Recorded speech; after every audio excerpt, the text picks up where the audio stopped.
안녕하세요. 오늘도 사연살롱을 찾아주셔서 감사합니다. 저는 올해 40 중반 정수경이에요. 왜 이런 말 있죠? 호의가 계속되면 둘리가 된다고 말이에요. 옛날 만화라 요즘 MZ세대는 모를 수 있어서 살짝 설명하자면 아기 공룡인데 요술을 부릴 줄 알고 그럴 때마다 호잇호잇 하는데 그 말이 비슷해서 우스갯소리처럼 하는 말이에요. 여하튼 제 남편 놈이 딱 그랬네요. 당연하다 못해 은혜를 원수로 갚는 놈. 아니 정확히 말하자면 말 한마디로 천냥 빚을 내는 딱 그런 놈이라. 아빠가 돌아가시는 날 이혼장을 날리며 갈라섰어요. 무슨 일이길래 슬픈 마음 추스리기도 어려운 그날이었을지 궁금해하실 것 같은데요. 제 사연을 들으신다면 딱 그날이어야 했다는 걸 많이 공감해 주실 것 같아요. 우리 수경이는 피아노도 잘 치네. 분명 피아니스트가 될 거야. 아니야 엄마. 피아노 잘 치는 애들이 얼마나 많은데. 많아봤자 다 우리 수경이 미치지. 우리 딸이 얼마나 잘한다고. 기죽을 거 없어. 항상 엄마가 우리 수경이 편인 거 알지? 레슨비 걱정 말고 너 하고 싶은 대로 다 해. 엄마 아빠가 다 지원해 줄 테니까. 저는 어릴 때 집안의 기대를 한 몸에 받고 자란 K 장녀였어요. 엄마의 바람대로 피아노를 정말 잘 쳤던 건 아니지만 그래도 서울에 있는 여대 피아노과를 무난하게 들어갈 정도의 실력은 되었죠. 예체능을 하려면 집안 기둥뿌리 몇 개는 뽑아야 한다는 말처럼 다른 형제들 대신 부모님은 저에게 아낌없는 지원을 해주셨어요. 피아노 레슨은 기본이고 콩쿠르, 마스터 클래스, 입시 때는 대학 교수님 과외까지 하나도 빠짐없이 다 시켜주셨죠. 그 덕분에 좋은 여대에 들어갈 수 있었고 자연스럽게 결혼을 한다면 저보다 더 조건 좋은 사람이라고 생각했던 것 같아요. 솔직히 말하면 제 학벌보다 못한 사람을 만나본 적 없을 정도로 결혼은 사랑보다 부모님 기대를 저버리지 말아야 하는 하나의 숙제처럼 느껴지기도 했거든요. 장녀의 의무감이라고 해야 할까요? 부모님이 저에게 투자해 주신 만큼 보답해야 한다는 생각이 늘 머릿속에 있었던 것 같아요. 그러던 중 지금의 남편을 만났어요. 대학 선배 언니가 자기 회사에 다니는 사람이라며 소개해준 소개팅이었는데 처음 봤을 때 인상이 참 좋았어요. 잘생긴 외모도 그렇고 어딘지 모르게 당당하고 자신감 있는 모습이 마음에 들었거든요. 제가 키가 큰 편이 아니라 나오시는 분이 저보다 크면 어쩌나 걱정했어요. 그런데 우리 키 차이 딱 좋지 않아요? 남편은 170cm 정도였는데 남자 평균 키보다 조금 작은 키였지만 당당하더라고요. 물론 저도 여자 평균 키에 못 미치는 150cm 후반대라 비율만 보면 잘 어울리는 게 사실이었어요. 남자 개그맨 중에 외모나 능력이 출중한데 유독 키가 작아서 소개팅할 때 늦게 나간다는 인터뷰를 본 적이 있는데요. 그 사람이 그러더라고요. 키 때문에 차인 적이 너무 많아서 차라리 처음부터 오픈하려고 항상 늦게 나가서 자신 키부터 보게 만든다고요. 그래서 제대로 된 연애 한번 못 해봤다고 말하는데 남편을 소개받을 때 그 사람이 떠올랐어요. 그럼에도 자신있게 소신을 굽히지 않는 모습과 묘하게 오버랩되면서 누가 보면 단점이라고 말할 수 있을 걸 처음부터 알려주다니 솔직하고 대범하다고 생각들면서 마음이 기울게 되더라고요. 사실 저도 키 큰 남자들과 만날 때마다 늘 위축감을 느꼈는데 이 사람과는 그런 게 없었어요. 처음 만남부터 뭔가 편안하고 자연스러운 느낌이 들었거든요. 대화도 잘 통했고 유머 감각도 있어서 시간 가는 줄 몰랐어요. 저는 마포구 쪽에 살았는데 남편에게 거주지를 물어봤더니 대치동이라고 하더라고요. 그 순간 솔직히 마음속으로 오 했어요. 강남이잖아요. 원래 집이 부자라기보다는 그쪽에 오래 살아서 집값이 뛴 케이스라고 했지만 그래도 억대의 집이라는 사실도 저에겐 호감을 주기 충분했죠. 남편은 외동이었고 홀어머니와 지내고 있다고 했는데 제가 너무 앞서갈 수 있지만 어쨌든 나중에 일부 목도 있다고 생각하니 배우자감으로 이만한 사람이 없다고 생각했어요. 계산적이라고 말할 수 있지만 남녀가 사랑 하나만으로 살 수 없는 세상이니 이것저것 생각해보는 건 당연하지 싶었고요. 게다가 남편은 대기업 계열사에서 카드 관련 업무를 한다고 했기에 안정적인 직장에 강남 집까지 조건으로는 나무랄 데가 없다고 생각했어요. 오늘 정말 즐거웠어요. 시간이 이렇게 빨리 갈 줄 몰랐네요. 저도요. 처음엔 좀 긴장했는데 편하게 얘기할 수 있어 좋았어요. 주말에 뭐 하세요? 영화 보러 갈래요? 이번 주에 개봉한다는 영화 벌써 재밌다고 평이 좋더라고요. 저도 봤어요. 그럼 어디서 몇 시에 만날까요? 남편도 제가 마음에 들었는지 첫 소개팅에서 애프터 신청을 받았고 그 후로 자연스럽게 만남이 이어졌어요. 만날 때마다 대화도 잘 통하고 성격도 잘 맞는 것 같았는데 특히 남편이 저를 대하는 태도가 정말 좋았어요. 배려심도 있고 데이트 코스도 알아서 잘 짜주고 뭔가 믿음직스러운 느낌이 들었거든요. 모든 조건이 제가 원하던 대로였고 이 사람이라면 부모님께도 당당하게 소개할 수 있겠다는 생각이 들기 시작했어요. 그때는 정말 완벽한 남자를 만났다고 생각했거든요.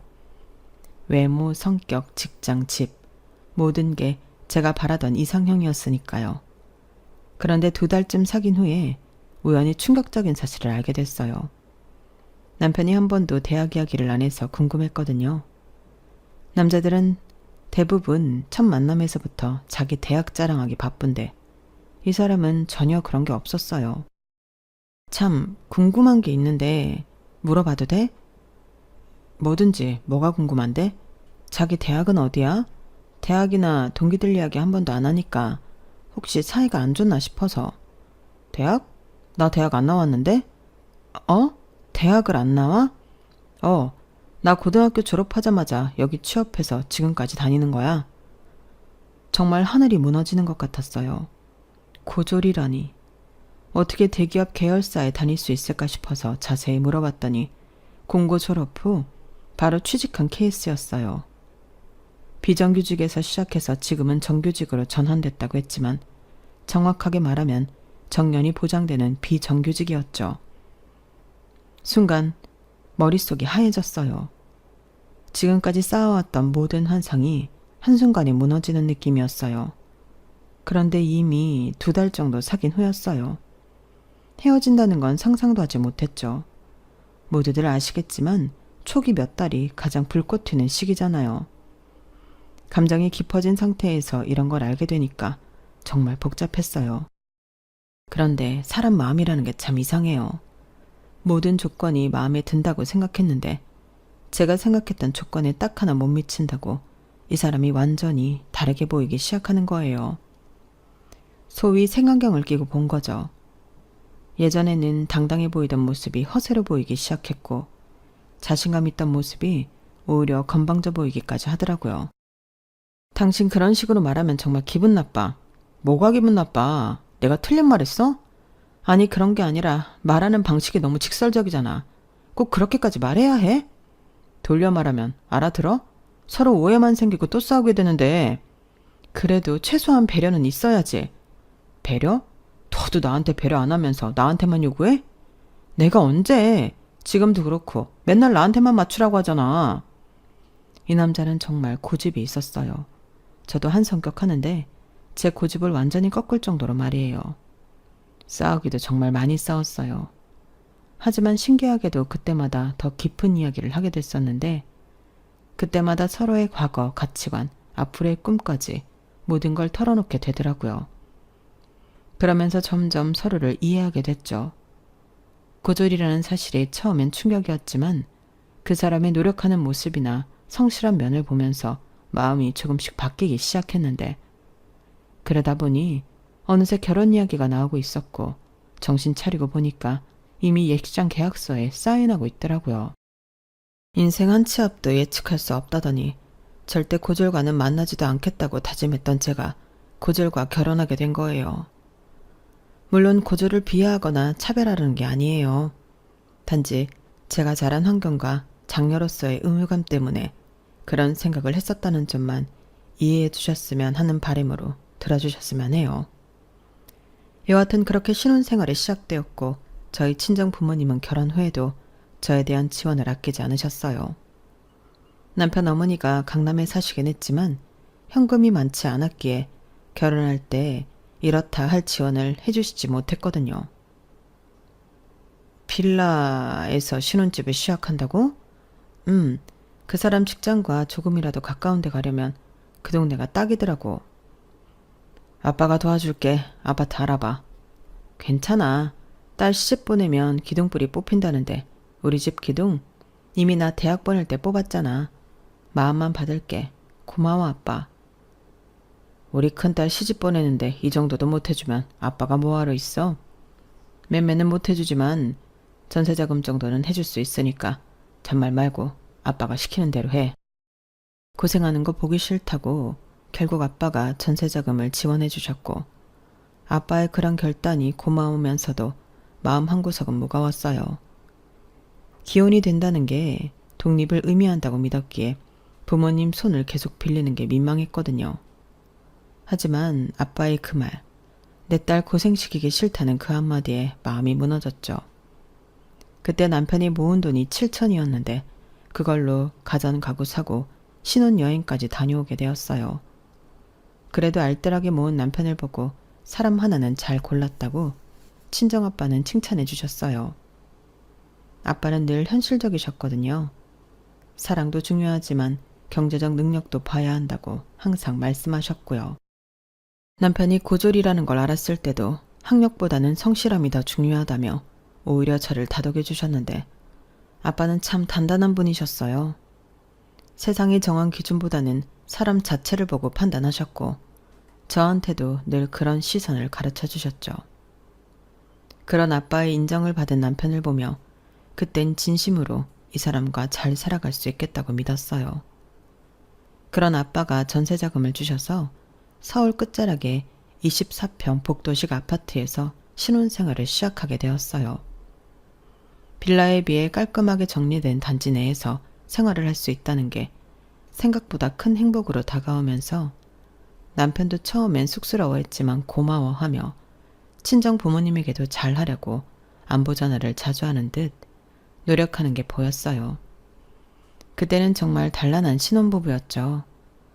소박한 저녁 밥상 하나에도 고맙다며 웃던 우리. 주말엔 공원에서 아이스크림 하나 들고 산책하며 나눈 대화들이 아직도 기억나요. 당시엔 그렇게 사소한 일들이 우리 부부의 행복을 완성해준다고 믿었어요. 얼마 지나지 않아 큰딸이 태어났는데 그때도 부모님의 지원은 계속됐어요. 침대나 장롱 같은 것들을 구매해 주시며 큰딸 방을 꾸며주실 정도로 장녀 사랑이 특출 났거든요. 엄마는 말없이 살림 도와주셨고 아빠는 손주에게 필요하다 싶은 물건은 직접 인터넷으로 찾아 주문까지 하셨어요. 첫 아이를 낳고 허둥대는 저에게 든든한 뒷배가 되어주셨죠. 정말 복받은 딸이라는 생각이 들었어요. 아빠, 갓난쟁이가 이렇게 큰 침대가 뭐 필요 있다고. 이 책상은 또 뭐야?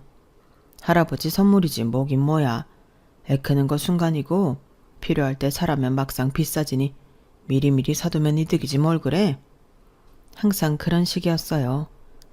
당신 딸 고생하는 거 싫다고 큰돈 나가는 건 서슴없이 대신 먼저 사용해 주셨고 덕분에 외벌이었지만 풍족하게 살 수 있었던 것 같아요. 물론 남편과 저는 고마운 마음이 있었고 남편도 우리 부모님에게 정말 잘했어요. 그동안 한 번도 호텔 레스토랑에 모시고 갈 생각을 못했는데 비싸서 엄두도 못 냈거든요. 5만 원 정도 하는 곳들을 모시고 간 적은 있어도 그 이상은 저도 가보지 못했으니까요. 그런데 대기업 계열사 다니는 남편 덕분에 초대권이 나와서 부모님을 모시고 호텔 레스토랑에 가보기도 했어요. 부모님이 얼마나 좋아하셨는지 몰라요. 특히 아빠가 사위 덕에 좋은 데 구경한다며 흐뭇해 하실 땐 정말 결혼 잘했다는 생각을 했죠. 평생 자식 뒷바라지하느라 외식도 제대로 못했던 부모님이 양복 입고 와인잔을 드시는 모습을 보는데 뭉클했어요. 그렇게 당당하게 부모님을 모신 순간 저도 어른이 된 기분이었죠. 그렇게 남편이 친정 부모님께 효도하려고 노력하는 모습도 고마웠고 부모님도 사위를 정말 아껴주셨으니 이 모든 게 완벽해 보이고 행복했던 시기였어요. 우리 이사 가자, 경기도로. 거기로 가면 당신 회사가 멀어지는데 괜찮아? 집이 멀어져도 애들 커가는데 계속 전셋집 이사 다닐 수도 없는 노릇이고, 집을 사면 집값도 오르니까 오히려 이득이잖아. 그렇게 결혼 생활을 하다 보니 집도 사게 됐어요. 둘째도 출산하고 얼마 지나지 않아 더 큰 집이 필요했던 우린 결국 김포 신도시의 아파트를 구매해서 이사를 하게 됐었거든요. 계약서에 사인하던 그날 괜히 뭉클했어요. 이제 우리 가족만의 보금자리가 생겼다는 게 실감나더라고요. 그 순간만큼은 서로 눈빛만 봐도 통하는 그런 사이 같았어요. 우리가 이만큼 왔다는 자부심도 있었고요. 서울에 살 땐 복도식이라 집도 좁았는데 28평으로 고작 4평 늘었을 뿐인데 새 아파트라 베란다까지 확장된 배치로 전보다 훨씬 넓어진 집에서 사는 게 만족스러웠어요. 서울 끝자락이었지만 거기도 서울이라고 전세자금 빼니 신도시 작은 평수 아파트를 매매할 수 있었던 거죠. 특히 아이들이 뛰어다닐 공간이 생긴 게 가장 좋았죠. 복도식에서는 아이들이 조금만 뛰어도 아래층에서 항의가 들어왔는데 새 아파트는 층간소음도 덜하고 무엇보다 깨끗해서 기분이 좋았어요. 남편도 출퇴근이 조금 멀어지긴 했지만 집이 넓어진 걸 좋아했어요. 그때는 정말 앞으로 더 잘 살 수 있을 거라고 생각으로 모든 게 핑크빛으로 보였던 시기였네요. 그렇게 새 집에서 집들이를 했는데 남편 운동 동호회 사람들이 오기로 한 날이었어요. 결혼 전부터 하고 있어서 저도 오래 알고 있어서 편했기에 집으로 초대하는 것도 자연스러웠죠. 야, 진짜 성공했네. 김포 신도시에 새 아파트라니. 우리 중에 네가 제일 먼저 집 샀네. 축하해, 형. 정말 부럽다. 우리는 언제 이런 집에서 살까? 힘들어도 다들 그렇게 사는 거 아니야? 열심히 하면 되지 뭐. 와, 가진 자의 여유야? 겸손한 것 좀 보소. 기분이 참 묘하더라고요. 제가 나쁜 심보인지 모르지만 결혼할 때 아빠가 주신 돈 전세자금 빼서 이사 온 거라 우리 아빠가 사준 집인데 마치 당신 노력으로 이룬 것처럼 말하니까요. 물론 남편도 열심히 살았고 최선을 다한 건 알지만 적어도 그 순간만큼은 내 부모의 헌신도 함께 인정받고 싶었어요. 속으로는 고생한 아빠가 듣지 않은 게 천만다행이라고 느껴질 만큼 너무하다 싶더라고요. 아빠가 주신 돈으로 집 산 거잖아. 아버님이 주신 돈은 주신 돈이고 그럼 내가 생활하면서 그동안 벌어온 건 생각 안 해? 아이쿠, 싸우지 마세요. 다른 얘기 합시다. 기분 나빠 바로 정정하려고 말했더니 남편 역시 지지 않고 맞받아치더라고요. 분위기가 어색해진 걸 눈치챈 동호회 사람들이 다른 이야기 하자고 해서 더 이상 싸울 수 없었지만 그 순간 뭔가 틀어지기 시작했다는 걸 느꼈어요. 남편의 표정이 굳어지는 게 보였는데 그런 분위기를 동호회 사람들도 눈치채고 일찍 돌아가더라고요. 결국 그 사람들이 돌아가고 대판 싸웠어요. 남편은 사람들 앞에서 꼭 자기를 깎아내려야 했냐는데 포인트가 맞춰졌고 저는 사실을 왜곡한다는 점에 화가 났어요. 말이 점점 거칠어졌고 그동안 쌓인 감정들이 한꺼번에 터졌어요. 서로를 이해하려 하기보다 이기려는 말싸움이 됐고 결국 상처만 남았죠. 처음으로 이 사람과 안 맞다는 생각이 들기 시작했어요. 사람들 앞에서 꼭 그랬어야 했어? 나 완전히 바보 된 거 알아? 사실을 말한 건데 뭐가 문제야? 사실? 그럼 내가 그동안 번 돈은 뭐야? 공기야? 그건 생활비로 다 쓴 거잖아. 집 살 때 보탠 건 아빠 돈이 맞고. 그래도 그런 식으로 말할 필요가 있었어? 당신이 먼저 으스대면서 자기 돈으로 집 샀다는 식으로 말했잖아. 나 언제 그랬어? 그냥 열심히 살면 된다고 했을 뿐이야. 그게 그 말이야. 우리 아빠 도움받은 건 쏙 빼고. 저희 아빠가 도와준 걸 묵인했다는 점에 정말 화가 났는데 협의점을 찾지 못한 채 넘어갔어요. 완전히 평행선이었거든요. 남편은 자존심이 상했다고 했고 저는 팩트를 왜곡했다고 생각했어요. 그날 밤 남편은 거실에서 잤어요. 처음으로 따로 잔 날이었죠. 아이들도 눈치채고 아빠는 왜 거실에서 자냐고 물었지만 대답하기 어렵더라고요. 이런 식으로 싸울 줄 몰랐으니까요. 뭐라고 설명해야 할지 몰라서 그냥 피곤해서 그렇다고 둘러댔어요. 그런데도 아이 눈빛에 걱정이 담겨 있더라고요. 아무것도 모를 것 같은 나이에도 아이는 부부의 틈을 느끼구나 싶었죠. 결혼하면서 남편과 가치관이 다르다는 걸 처음 깨달았어요. 돈에 대한 생각이 이렇게 다를 줄은 정말 몰랐고요. 그 사건 이후로 우리 사이에 미묘한 균열이 생기기 시작했어요. 겉으로는 평범한 부부처럼 지냈지만 뭔가 어색한 기류가 흘렀죠. 특히 돈과 관련된 이야기만 나오면 서로 예민해졌어요. 이번 달 카드값 좀 많이 나왔네. 뭘 이렇게 많이 샀어? 아이들 옷이랑 생필품 샀는데 왜? 그냥 물어본 건데 뭘 그렇게 예민하게 받아들여. 예민한 게 아니라 뭔가 추궁하는 느낌이라서. 추궁? 내가 언제 추궁했어?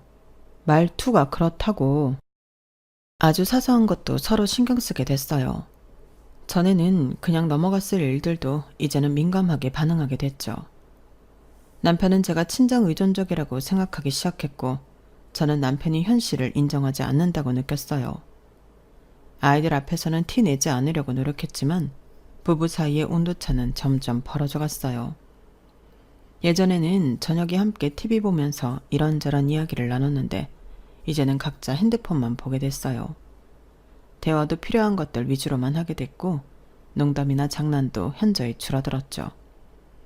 이런 식으로 살아가는 게 맞나 싶었지만 어떻게 풀어야 할지 모르겠더라고요. 서로에게 기대는 법을 잊은 것 같았어요. 같은 공간에서 살아도 마음은 점점 다른 방향으로 흘러가고 있었고 어느새 우리는 그걸 자연스럽게 받아들이고 있었어요. 마치 처음부터 그랬던 것처럼요. 그렇게 지내는 어느 날 엄마한테 연락이 왔어요. 아빠가 요즘 계속 살이 빠져서 병원에 갔다가 혈액암 말기라는 판정을 받았다고 하더라고요. 평소와 다를 바 없이 웃고 식사하시던 모습이 아직도 생생한데 그렇게 순식간에 달라질 수 있다는 사실이 너무 무섭고 믿기지 않았어요. 솔직히 저는 폭삭 속았수다 드라마에서 관식이가 혈액암이라는 소리를 들었을 때 어떻게 그걸 모른다고 했었는데 막상 겪어보니 진짜 모르고 갑자기 판정받는 상황이 생길 수 있다고 생각했어요. 갑자기 그게 무슨 말이야? 살이 좀 빠지긴 했어도 식사 잘 하셨잖아. 내 말이 그 말이야. 그냥 컨디션이 안 좋은 거라고만 생각했는데. 너무 익숙했던 아빠의 존재가 조금씩 사라지고 있다는 걸 뒤늦게 느꼈어요. 그동안 괜찮겠지 하며 남겼던 사소한 변화들이 왜 그렇게 아프게 느껴지는지 모르겠더라고요. 의사 선생님 말씀으로는 혈액암은 특정 부위가 아픈 게 아니라 여러 장기가 조금씩 제 기능을 못하거나 약한 장기부터 반응이 오기 때문에 피곤하거나 요즘 좀 이상하네 정도로 잠식되니까 예민한 사람이나 평소 건강관리를 하는 사람이 아니면 알아차리기 쉽지 않다고 하셨어요. 그래서 대부분의 환자들이 늦게 발견되는 경우가 많다고 하더라고요. 아빠도 단순히 나이 때문에 체력이 떨어진다고만 생각하셨던 거죠. 혈액암 말기래. 이제 어떡하지? 엄마, 진정하세요. 우선 병원에서 어떻게 하자고 했어요? 말기면 치료법은? 설마 얼마 안 남았다고 하신 건 아니죠? 치료를 해보자고 하는데 아빠가 너무 힘들어해. 한다고 사실 이렇다 하게 달라질 것도 없대고 환자 의지라는데 오히려 병명을 몰랐다면 더 건강하게 짧은 삶이라도 사실 수 있었을지 모르지만 병명을 아는 순간 아빠는 타임랩스를 타신 듯 폭삭 늙기 시작하셨어요. 병실에 누워 계신 아빠를 바라보는 순간마다 시간이 도려내듯 흘러갔어요. 어쩌면 병보다 더 잔인한 건 이제 곧이라는 그 무기력한 기다림이었는지도 모르겠어요.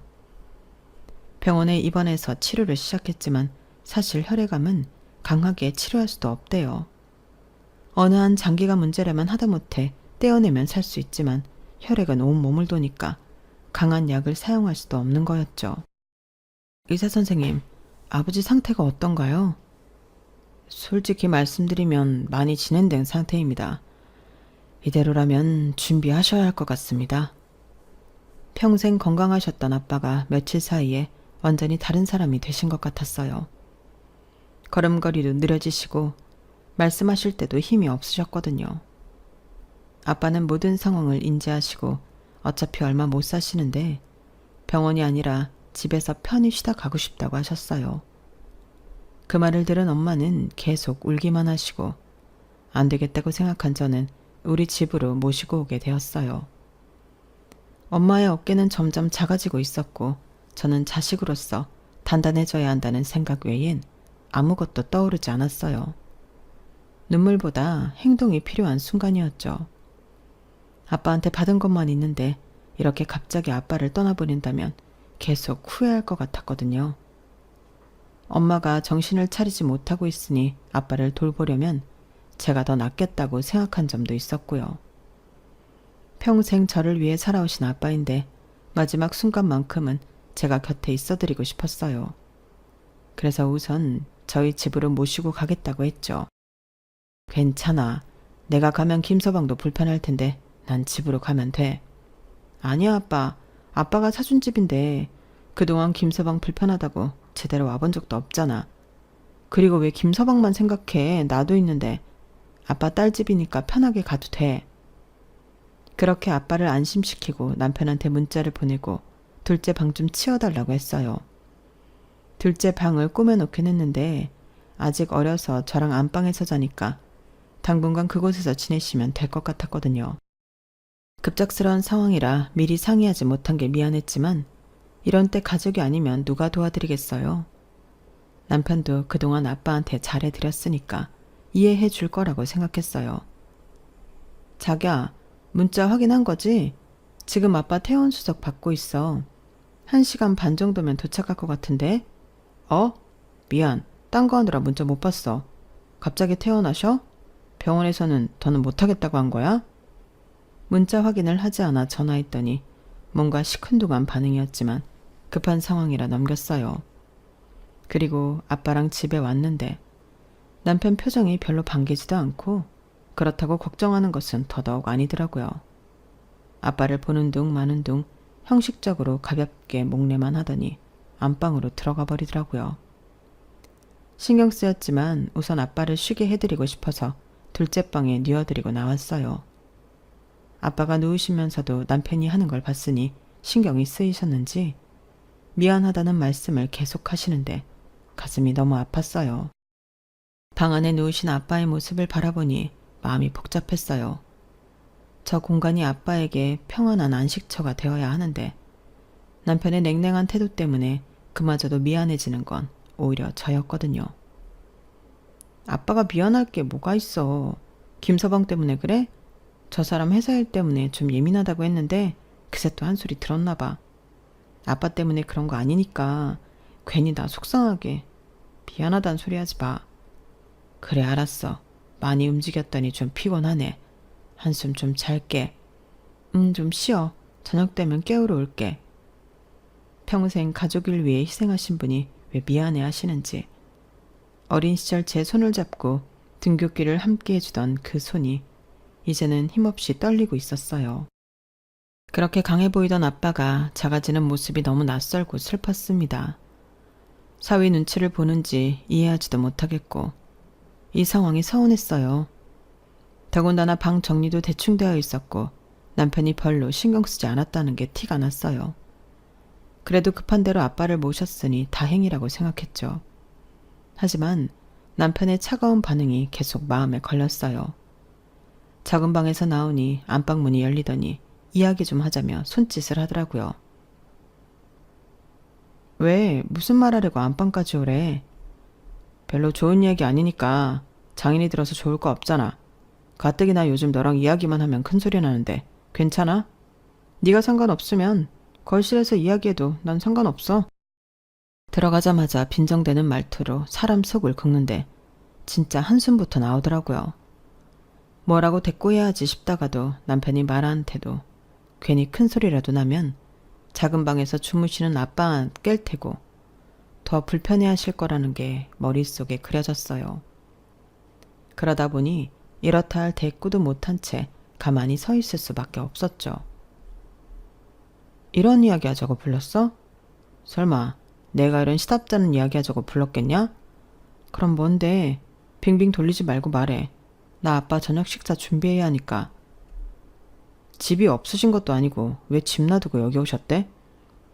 그 순간 머리를 한 대 맞은 것 같았어요. 부모님이 아픈데 자식이 모시고 오는 게 이렇게 큰일이 난 것처럼 호들갑 떨 일인가 싶더라고요. 반대로 시어머니가 아프시면 그래도 이런 말이 나왔을까 싶었죠. 무슨 말이야? 어머니가 아프셔도 당신 그렇게 말할 거야? 우리 엄마는 상황이 다르지. 아빠가 있는 것도 아니고. 장인은 다르잖아. 장모도 계신데 왜 굳이. 내가 한스러워 모시고 왔다. 나 힘들지 말라고 다 해주셨는데 이렇게 떠나보내면 아무것도 해드린 거 없이 받기만 한 것 같아서. 저도 모르게 감정이 복받쳐 올랐는지 목소리가 살짝 올라가면서 제 진심을 전했어요. 아무리 싸우고 냉전 중인 상황이라지만 사람이라면 제 마음을 이해해 줄 거라고 생각했거든요. 더군다나 결혼 초부터 아빠에게 받은 혜택들이 단지 저 하나만 편하게 살자고 그랬던 것도 아니니까요. 그랬는데 제 기대가 너무 컸다는 걸 말이 끝나자마자 알았네요. 아니, 이놈은 사람 새끼가 아니라는 걸 그 순간 깨닫게 되었어요. 자식이 너 하나가 아니잖아. 딸은 시집가면 끝 아니야? 그러니까 내 말은 장인은 아들내 두고 왜 우리 집에 오냐 그거야. 사람 불편하게. 뭐라고? 너 지금 말 다 했어? 여기라도 쏟아줘야겠다고 생각하던 찰나. 그때 마침 첫째 아이가 방문을 열고 들어왔어요. 하지만 아이가 문을 여는 순간 내가 지켜야 할 것이 무엇인지 다시 떠올랐어요. 분노는 잠시 밀어두고 아이의 눈에 이 장면이 상처로 남지 않기를 바랐어요. 친정엄마가 애들을 어린이집에서 데리고 오면서 할아버지가 왔다고 말한 듯 했어요. 할아버지가 오셨다며 좋아하는 모습을 보니 더욱 마음이 복잡해졌죠. 하지만 오히려 마음이 더 차분해지더군요. 말이 통해야 싸우기라도 할 텐데 멍멍 지저대는 개놈의 새끼랑은 더 이상 말을 섞어봤자 혈압만 오르고 아무짝에도 쓸모없다는 게 그 순간 머릿속을 스쳤거든요. 그럼 넌 왜 장인이 사준 집에서 사냐? 그래서 흐지부지한 여러 말들을 다 제거하고 본론만 이야기했어요. 사실 딱 하나, 그거 하나면 된다고 생각했으니까요. 지금까지 우리 아빠 도움받고 살면서 그런 말 할 자격 있어? 그건 그거고 이건 이거지. 주셨으면 끝 아니야? 이게 장인 명의도 아니고 내 명인데. 오히려 당당하게 나오는 그 인간을 보고 곧바로 한 맺힌 복수를 시작했어요. 그동안 억눌려온 분노, 외면당했던 서러움, 혼자 감당해야 했던 모든 짐들이 그 순간 한 줄로 이어졌어요. 이제는 나를 지키기 위해서라도 끝까지 가보려고 다짐했네요. 3개월 후 결국 아빠가 돌아가셨어요. 저희 집에서 몇 주 모시다가 엄마랑 지내고 싶다고 하셔서 본가로 들어가셨고 거기서 계시다가 하늘나라로 가셨죠. 그 3개월 동안 정말 많은 일이 있었어요. 매일 아침이 조심스러웠고 매일 밤은 무겁게 가라앉았어요. 아빠의 기침소리 하나에도 잠이 깨고 불 꺼진 방 안에서 얼마나 많은 상상을 했는지 몰라요. 아빠는 점점 말수가 줄어드셨지만 가끔 제 손을 잡고 미안하다는 말씀을 하시는데 저는 그때마다 아무 말 없이 아빠 손을 꼭 잡았어요. 그 따뜻한 손을 놓고 싶지 않았어요. 눈물이 나도 참았고 마음이 무너져도 내색하지 않았어요. 그 순간이 아빠와의 마지막일 수 있다는 걸 알고 있었거든요. 그 손엔 늘 굳은 살이 박혀 있었어요. 어린 시절 아빠가 제 손을 잡고 시장 골목을 걸어가던 기억이 떠올랐죠. 그 작은 손 안에 담긴 삶의 무게를 이제야 느꼈다랄까요? 아빠의 손은 마지막까지 따뜻했고 그 따뜻함이 지금도 제 마음속에 남아있어요. 말보다는 그 온기가 더 소중했거든요. 남편은 그 3개월 내내 아빠를 피하는 듯 지냈어요. 일찍 나가서 늦게 들어오고 집에서도 아빠와 대화를 거의 하지 않았죠. 사람이 이렇게까지 무관심할 수 있구나 싶었어요.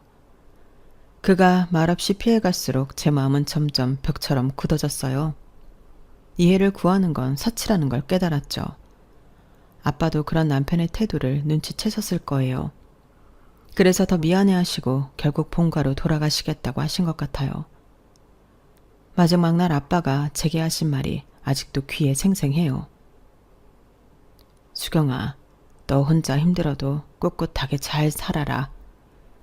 그 말씀을 마지막으로 아빠는 이틀 뒤 편안히 돌아가셨어요. 마치 모든 걸 예상하고 계셨던 것처럼요. 마지막 그날 아빠는 한참 제 얼굴을 바라보셨어요. 아무 말 없이 그냥 조용히. 그 눈빛 안에 너무 많은 말이 담겨 있기에 도저히 직시할 수 없었어요. 너는 아빠 장례식장에 올 거 없어. 그렇게 말하곤 장례를 치르기 전 이혼장을 던졌어요. 마음속에선 이미 수없이 그 장면을 그려왔지만 실제로 건네는 순간 손끝이 떨렸어요. 하지만 후회는 없었고 오히려 묘한 해방감이 밀려왔죠. 아빠도 돌아가신 마당에 더 이상 참을 수도 없었고 참을 이유도 없었으니까요. 아빠를 그렇게 대했던 놈이 장례식에 와서 애도하는 척 연기하는 걸 상상만 해도 역겨웠어요. 장례식장은 진심이 오가는 자리여야 하잖아요. 그런데 가식과 위선으로 채워진 조문을 상상하니 아빠에게 너무 죄송했어요. 최소한 마지막 인사는 진심을 가진 사람만 올 수 있어야 했어요. 아빠를 그렇게 외면한 사람에게 그럴 자격은 없다고 생각했어요. 무슨 소리야? 내가 장인한테 좀 서운하게 했다고 복수하는 거야? 이제 와서? 회사에 부고 알려서 화환도 올 거고 회사 사람들도 올 텐데 내가 없으면 되겠어? 어떤 상황인지 알아보려고 하지도 않고 미안하다는 말은 더더욱 안 하는 그놈은 오히려 뻔뻔하게 나오더라고요. 하지만 저는 이미 마음의 준비를 마쳤고 이 순간을 위해 그동안 얼마나 눈물을 흘리며 준비를 했는지 몰라요. 변호사 상담도 미리 받고 증거도 수집하고 재산 정리도 미리 하는 등 치밀하게 움직였거든요. 앞에서도 말했지만 집들인 날 남편이 했던 말 외에도 그 시점 이상한 일들이 자꾸 생기더라고요. 차곡차곡 쌓아뒀던 신뢰가 무너지는 소리가 들렸어요. 무심한 말투, 어색한 거짓말, 바뀐 생활 패턴, 그 모든 게 어쩌면 경고였던 건지도 몰라요. 우리 형편이 막 넉넉한 건 아니지만 그렇다고 흥청망청 쓸 정도로 여유 있는 것도 아니거든요. 대출 갚을 게 없으니 외벌이로도 살 수 있었는데 애들이 커가니 안 되겠어서 전공을 살려 집에서 피아노 강습을 할 정도였으니까요. 그런데 어느 순간부터 남편이 자꾸 골프를 치더라고요. 그 무렵부터 말이에요. 이상하다 싶었는데 집들이가 있은 후 뒷조사를 했어요. 소개시켜준 지인을 통해 건너 말이에요. 그랬더니 회사에서 새로 들어온 여직원과 아슬아슬한 썸을 형성하고 있다는 말을 들었어요. 집에서는 아이들 간식값도 아끼던 사람이 밖에선 커피며 점심이며 씀씀이가 넉넉했다는 말을 들었을 땐 정말 피가 거꾸로 솟는 기분이었어요. 저는 학원 준비하느라 중고 피아노 부품도 아끼며 샀는데 저 몰래 그런 짓을 하고 있었다니 배신감이 컸죠. 부서가 달라서 몰랐는데 이미 회사 내에서도 소문이 자자했던 모양이야. 톡하면 외근 나간다고 같이 나가고 늦게 들어오고. 그 여직원은 계약직인데 대기업 정규직으로 보였던 내 남편이 탐이 났던 것 같다고. 소개시켜준 사람은 애들러 남편 편을 들더라고요. 남녀가 붙어먹었는데 여자 잘못만 있다고 말하는 그 사람도 웃겼지만 인생이 그렇게 돌아가는 것도 웃기더라고요. 이걸 보고도 그런 소리가 나와? 내가 단순히 아빠한테 한 행동만으로 이혼을 결심했을 것 같아? 이게 다 뭐야? 어떻게 알았어? 아니, 이건 오해야. 내가 다 설명할게. 설명할 거 없어. 널 위한 화환도 이미 회사에 도착했을 테니까. 화환? 무슨 소리야? 그게 왜 내 회사로 가? 남편 업무를 임종 맡았다고 생각한 저는 내연녀에게 날리는 경고와 함께 남편 회사로 화환을 보냈거든요. 변호사에게 물어보니 직접적인 이름만 없으면 크게 걸릴 거 없다고 해서 누가 봐도 그녀라는 걸 알지만 직접적인 명시 없이 보냈어요. 꽃집 사장님도 주문 내용 듣고 잠시 정적이 흘렀어요. 결국엔 괜찮겠냐며 저를 걱정하셨지만 전 단호하게 말했죠. 이건 복수가 아니라 경고라고요. 그 말을 하는 순간 아직 본격적인 복수가 시작된 것은 아니지만 제 마음속 깊이 맺힌 응어리를 조금은 풀어지는 것 같더라고요. 아니나 다를까 화환이 회사에 도착했는지 남편놈에게 전화가 울려대기 시작했죠. 그년이거나 그 상황을 정리하고 싶은 관련된 놈들이거나 그건 제가 알 바 아니었지만요. 엄마와 동생들에게도 이미 언질했기에 장례식장에 김서방 따위 없는 게 문제되지 않았어요. 오히려 은혜를 원수로 갚은 듯한 그놈 없어서 속 시원하다는 입장이었죠. 그렇게 이혼했어요. 말이 이혼이지 사실은 내가 삶을 되찾는 과정이었어요. 버리고 나니 알겠더라고요. 얼마나 많은 것들을 혼자 끌어안고 버텨왔는지. 이혼 과정도 재산 분할을 더 가져가려고 어찌나 찌질하게 굴던지요. 그리고 놀라운 건 이혼을 했다고 삶이 곧장 나아지는 건 아니었지만 마음이 가벼워지니 모든 일이 한결 수월해졌다는 점이었어요. 매일 무거운 쉬며 살았던 과거가 이제야 깨달아지더라고요. 내가 얼마나 춤을 참고 살아왔는지. 미쳤어? 아예 끝장을 내겠다고 작정한 거야? 내가 가만히 있을 줄 알아? 이거 명예훼손이야. 그래, 해보고 싶으면 뭐든 해봐. 설마 내가 그런 준비도 없이 뒤집어 엎었을 거라 생각해? 그랬다면 너 그동안 나 물러본 거야. 어이없어 하던 남편은 장인 장례식에 자기가 왜 빠져야 하냐며 조금 전까지 따지더니 꽁무니를 빼버리더라고요. 예상했던 반응이고 의리 따위는 개뿔 없는 놈이라 한숨만 나오더라고요. 저런 놈 뭐가 좋자고 결혼해서 이 모양 이 꼴을 보는지 제 자신이 좀 한심하게 느껴졌거든요. 하지만 지난 3개월 동안 준비한 걸 어떻게 이길 수 있겠어요. 미리 준비해뒀기에 그때마다 대처를 잘 할 수 있었고 회사에서도 자리가 위태로워진 남편은 분쟁할 돈도 없으니 더 따지고 들지 못하고 결국 얼마 가지 못해 이혼 서류에 도장 찍더라고요. 양육권도 가져오고 육아비도 받아내고 아빠가 준 전세 자금은 고스란히 제게 돌아왔으며 재산분해라고 해봤자 뭐 얼마나 모인 돈이 있었겠어요. 전세자금 빼서 이사할 때 공동명의로 했는데 아빠가 준 돈이라 제 명의로 하려고 했는데 아빠가 먼저 혹시라도 김서방 마음 상하게 그러지 말라고 하셨거든요. 공동명의가 세금도 덜 내고 부부에 대한 믿음으로 결혼 생활은 하는 건데 어차피 너 준 거 네 이름이면 어떻고 남편과 같이 하면 또 어떠냐고 하셨어요. 그땐 좋다고 했던 놈이니 제가 더 열받았죠. 그래서 이혼한다면 반반되는 걸 막기 위해 준비가 필요했고 아빠도 돌아가신 마당에 제가 저놈 꼴 볼 이유 없으니 이혼장을 날린 거죠. 결국 돈 1,000만 원 가지고 남편은 다시 본가로 들어갔어요. 저는 아빠가 해주신 집에서 아이들과 잘 지내고 있어요. 이제 아파트 입구에 가게를 알아봐야 할 정도로 수강생도 늘었어요. 대출금이 없는 집이 있고 남편과 상간녀에게도 위자료 받았고 양육비도 꼬박 들어오고 있으니 제가 버는 돈으로 정말 넉넉하게 지낼 수 있더라고요. 아이들도 아빠 없는 걸 크게 신경 쓰지 않더라고요. 오히려 집 분위기가 훨씬 밝아졌어요. 더 이상 눈치 보며 살 필요가 없으니까요. 오히려 밥상머리 분위기부터 달라졌어요.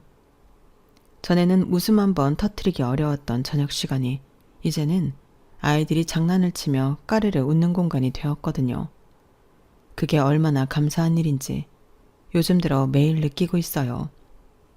피아노 학원도 정식으로 차리려고 준비 중이에요.